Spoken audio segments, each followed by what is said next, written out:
Olá a todos, então nós vamos para o terceiro módulo em que vamos instalar o software de modelagem e simulação de eventos discretos, o software Jansim. Como pré-requisito para rodar o Jansim, nós temos que ter instalado no nosso computador o Java Development Kit, que é o Java JDK. Para saber no ambiente Windows se o JDK ou o Java comum está instalado, nós vamos no menu iniciar, digitamos as letras CMD, que é o prompt de comando, damos um Enter. Então aqui nós temos o prompt de comando. No prompt de comando nós vamos digitar Java espaço traço version. Damos Enter. Então nesse computador, nessa máquina, nós temos o Java versão 24. A versão mínima para rodar o Jansim é o Java versão 8. Então não necessariamente que um Java mais moderno vai ter um desempenho melhor, porque ele só usa os recursos da versão 8. Então, caso o seu computador não tenha instalado a versão mínima 8, então ele deve ser instalado. A princípio, nós temos duas opções, a opção da Oracle, que é uma empresa privada, ou do OpenJDK, que é uma versão freeware open source. A versão mais fácil de se baixar, vamos dizer assim, seria a versão da Oracle, que tem um site próprio deles. Então nós procuramos a versão mais recente do JDK, no caso, atualmente é a versão 25 ou 21, tanto faz. Sendo a versão 25, nós temos os ambientes Linux, Mac OS ou Windows. Se o seu computador, sua máquina tem Windows, nós clicamos em Windows e procuramos aqui pela versão x64 Installer. E é só clicar em cima que ele vai baixar o JDK do Java. Uma questão recorrente entre se pensar entre instalar a versão da Oracle ou da OpenJDK é a questão de como que o seu projeto vai ser utilizado e disponibilizado no futuro. Se for um projeto industrial em que vai ser desenvolvido em ambiente industrial, então tem que ser visualizado de antemão se a versão atual da Oracle, se ela tem alguma restrição relativo a custos, se ela pode ser disponibilizada gratuitamente ou se caso o usuário final seja um usuário comercial, se exige que esse usuário compre algum tipo de licença. Mas, dependendo da versão do Java que você está utilizando, pode ser que seja necessário ou não. Mas, para não correr riscos, você pode estar também optando por estar utilizando a versão aberta do JDK. Então, isso aí depende da instituição que você está trabalhando com o processo de simulação. Então, tendo já o Java instalado na máquina, nós vamos agora para o site da Jansim, jamsim.com. Então, aqui no site do Jansim, nós podemos ver que nós temos duas opções. Nós temos a opção Free ou a opção Pro. A versão Pro ela tem alguns blocos diferentes, até onde me consta o conhecimento. São mais relacionados a sistemas de grande porte, específicos, como ferrovias, portos. Então eles são mais adaptados para essas situações. Não significa que você não possa estar utilizando a versão free também para esses sistemas. Pode, mas nós vamos estar trabalhando durante todo o curso com a versão free, que ela não tem nenhum tipo de impedimento de uso. Ela pode ser até utilizada em situações empresariais e não necessita da compra de uma licença específica. E todos os seus recursos presentes no software são liberados. Não existe nenhum tipo de trava, nenhum tipo de situação técnica que ele obrigue você a comprar uma versão para destravar alguma opção das funcionalidades do software. Então, nós vamos aqui em Download Free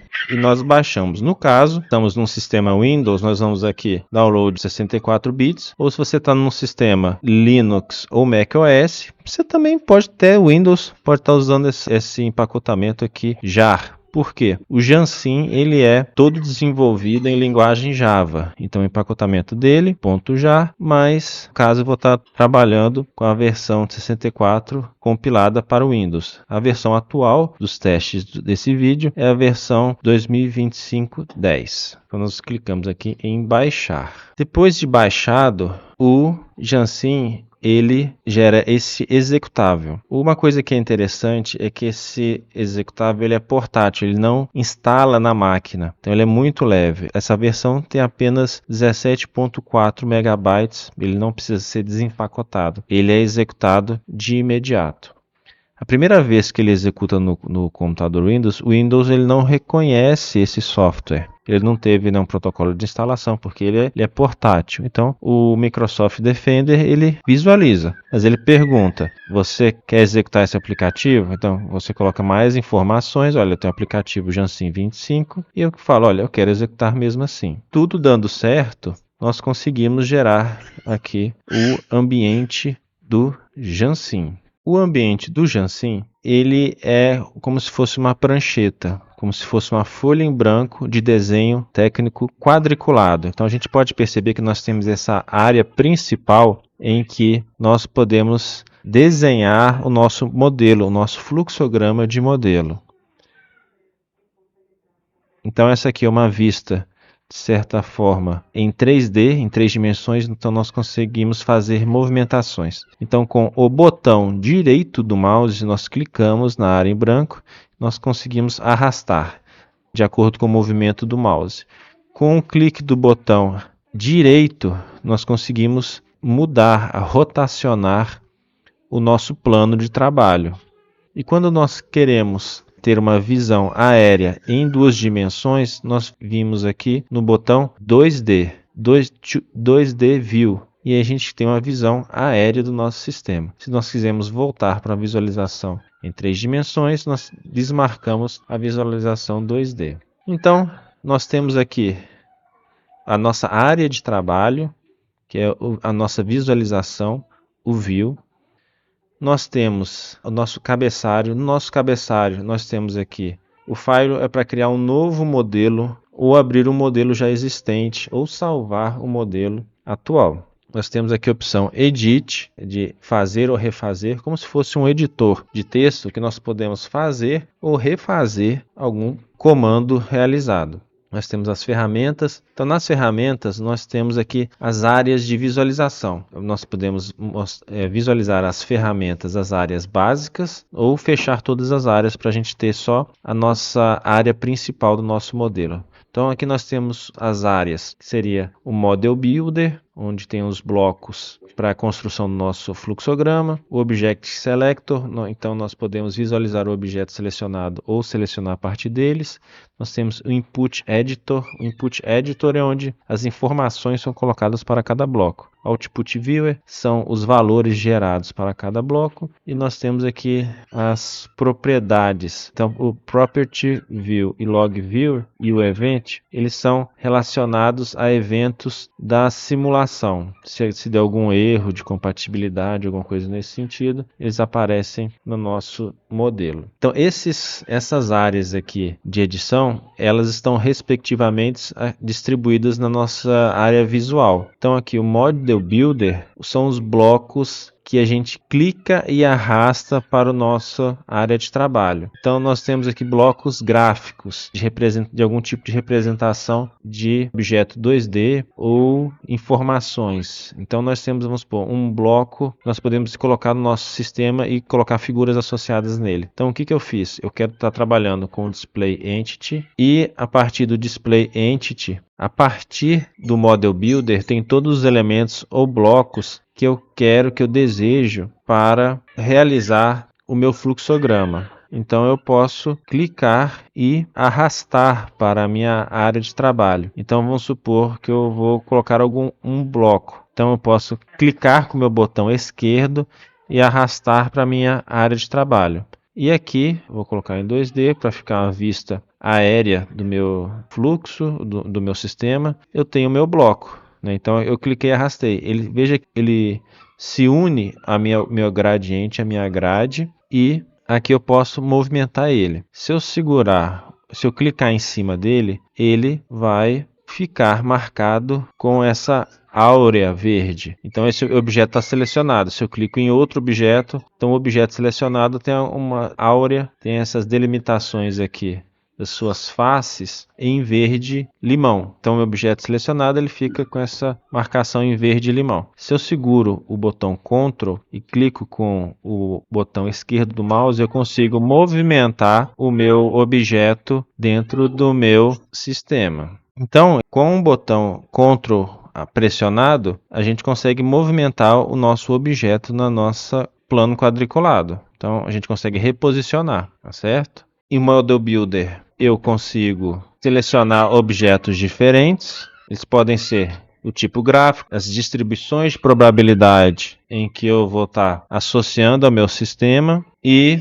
além das nossas distribuições de probabilidade, né, para os nossos eventos, para os nossos tempos, nós temos também os blocos básicos, que são controles, são campos que o usuário pode colocar valores na área de trabalho, que pode mudar dinamicamente para mudar a simulação enquanto ela acontece, um botão, uma série temporal. Então essa aqui é uma parte muito importante para quando nós trabalhamos com dados em que tem dependência no tempo. Então nós temos thresholds aí de séries temporais, também threshold de abertura ou fechamento de um processo. Enfim, nós temos aqui objetos básicos de controle do nosso sistema. Nós temos os recursos, que tipos, formas diferentes de se trabalhar com os recursos, recurso único, ou recurso de forma associada ou unitária. E aqui os nossos blocos do nosso processo, nossa entidade, um disparador de entidades, um gerador de entidade, o processo que sai do nosso sistema. Enfim, aqui são os blocos básicos que nós trabalhamos dentro da simulação. Blocos relacionados a cálculos, então pode ser realizados cálculos aí com variáveis ou atributos de processos ou objetos do nossa área de trabalho. É também interessante que o Jansim tem alguma biblioteca, mesmo que básica, mas é interessante para se trabalhar com fluidos, seriam eventos contínuos. Então o Jansim não trabalha apenas com variáveis discretas, mas também pode trabalhar com variáveis contínuas. Tem submodelos, então dentro de um modelo nós podemos estar associando o resultado de um outro modelo também, que isso é algo bem interessante. Ou modelos aí pré-definidos, então aqui já tem um modelo pré-definido aí de servidor e fila. Então aqui dentro do nosso Model Builder nós temos os nossos blocos básicos em que nós clicamos e arrastamos. Dentro do Object Selector é o seletor do objeto. Então nós temos duas funções básicas. A primeira, toda vez que nós clicamos dentro de um objeto, aqui está a lista de todos os blocos em que estão dispostos visualmente no nosso modelo. Então, quando nós clicamos nesse bloco, ele aparece aqui. Então, dentro dos tipos do bloco Graphical Objects, nós temos o Display Entity. Então, nós temos o Display Entity 1 e 2, que seria o bloco 1 e o bloco 2 que nós colocamos aqui. Toda vez que nós clicamos no bloco, ele é selecionado. Então, nós podemos clicar e ele aparecer aqui, ou nós podemos buscar um bloco específico pelo Object Selector. Então, nós podemos também buscar o bloco que nós estamos procurando pelo Object Selector, clicando em cima deles. E a outra função, além de procurar blocos específicos, é a função aqui Simulation. Quando nós clicamos em Simulation, aparecem as configurações aqui da nossa simulação. Então nós temos aqui a quantidade de tempo total que a simulação vai estar transcorrendo e outros parâmetros. Então, o que já adiantando, o Input Editor, ele é a configuração tanto da simulação quanto dos blocos. Então toda vez que eu clico em cima de um bloco que está na minha área de visualização aqui, ele aparece as opções que eu tenho para configuração daquele bloco. Então nós temos aqui, eu cliquei em cima da meu display entity desse meu bloco gráfico aqui 3D. Então nós temos as configurações. Nós temos os key inputs, nós temos as opções ou options e opções gráficas dele. Então toda vez que eu clico em cima de um bloco, eu posso configurar dentro aqui do meu Input Editor. E se eu clicar em cima do outro bloco, ele vai aparecer as configurações também do outro bloco que podem ser configuradas. Na minha outra área de visualização, no nosso Output Viewer, nós temos os dados que são coletados com aquele objeto. Então aqui eu tenho dados relacionados ao nome, ao tempo da minha simulação, se ele está associado a algum outro tipo de objeto, posição, o tamanho. Como ele é um objeto 3D que ele não tem uma função além de mostrar um objeto 3D, nós temos poucas informações referentes a ele na simulação. Mas o Output Viewer é muito interessante para ver dados em tempo real da nossa simulação. Toda vez que eu clico no objeto, eu tenho os dados em tempo real dos nossos objetos. E, voltando à parte superior, nós temos aqui as funções básicas de ferramentas, exportar imagens, as visualizações, a opção de estar sempre acima dos outros arquivos abertos, as unidades de medição, caso vamos supor, as unidades de aceleração por padrão que ele está aqui está em metros por segundo ao quadrado, de ângulos está em graus, mas o que em geral nos interessa, na maioria das vezes, são as unidades de tempo. Então todas as respostas estão nesse momento sendo dadas em horas, mas eu posso colocar em dias, minutos, enfim. Esse aqui é o padrão para as minhas variáveis. Tem o window, posso ter mais de um modelo aberto, então aqui na minha aba window eu vou ter todos os modelos disponíveis, eu posso estar clicando e abrindo. Na minha aba help eu tenho aqui about, que é a versão do meu software, no caso eu estou rodando a versão 25.10, mas que é interessante também, eu tenho help, eu posso estar procurando questões específicas para eu saber como funciona dentro do meu software, ou eu posso também ter uma função que auxilia bastante, que são os exemplos. Aqui eu tenho uma série de exemplos de como funcionam os meus blocos disponíveis. Tenho exemplos de funcionamento ou exemplos de em que situações eles foram utilizadas. Então eles são muito interessantes. Se eu quero saber como o bloco assemble funciona, como o bloco assign funciona, como o bloco branch funciona e os tipos de branch, eu posso clicar e abrir um determinado exemplo. Então, por exemplo, nós temos aqui o modelo que ele mostra como funciona um branch, uma divisão, caminhos diferentes para a entidade estar percorrendo de acordo com uma lógica. Então, se a gente tem a dúvida, a gente pode clicar no bloco branch e saber os valores e como ele funciona. Além também de a gente pode vir aqui na aba help, temos o user manual. O user manual ele é muito útil para pesquisar como os blocos funcionam, quais os recursos disponíveis e como está utilizando eles. Então, dessa forma, além do User Manual, uma outra opção muito interessante para saber como pode ser trabalhado o Jansim, nós temos aqui dentro do site do Jansim, nós temos a aba Fórum. E na aba Fórum ela vai abrir um Google Groups. Então, vários usuários de vários locais do mundo, eles postam perguntas e outros usuários, assim como os administradores do grupo, também postam as suas respostas. Então, até hoje eu nunca vi ter uma pergunta sem uma resposta e num tempo bem rápido para a resposta. Então, dessa forma, a gente termina esse vídeo introdutório de instalação e recursos básicos dentro do software de modelagem e simulação Jansim. Então, espero que vocês gostem desse software. Pessoalmente, eu acho que ele, da atualidade, tem todos os recursos desejáveis, além de ser um software open source gratuito. Então, que permite a modificação por todas as pessoas que têm interesse, podem modificar o código-fonte ou também pode fazer projetos de pesquisa envolvendo a integração com outras tecnologias, como Python, como o próprio Java, enfim. Isso aí abre uma gama muito grande de possibilidades. Então, a gente termina essa explanação da instalação e conceitos básicos relacionados à modelagem com o software Jansim.